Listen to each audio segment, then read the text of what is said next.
Chapter 41. A Swift Return. It took me 2 hours to climb down the ridge while Bo stood sentry over Rian with his crab spear. 3 tries to convince the remaining sailors of the Prosperity, with Grebe vouching for my character, of what I had learned about Rian's true nature and what I had seen her do to our captain during the storm.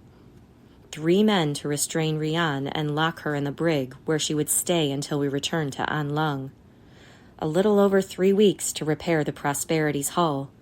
But when we finally reloaded the ship and pulled up anchor, our departure from the Sunderlands was nearly instant. A steady wind whipped up from the south, filling our sails and pushing us away from the great southern continent so fast that we barely had time to get one last glimpse before it vanished in the mist. Some on the crew said that the spirits were obviously ready to be rid of us. I had to smile at that.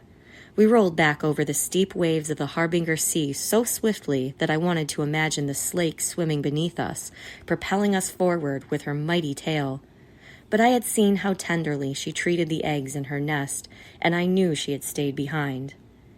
At night, Bo and I whispered together about the Slake, describing every detail, every scale.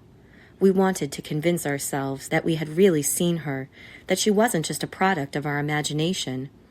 The farther we got from the Sunderlands, the more it seemed like we had made the whole thing up.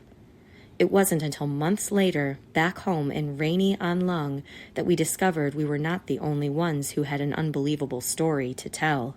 Captain Sangra was alive.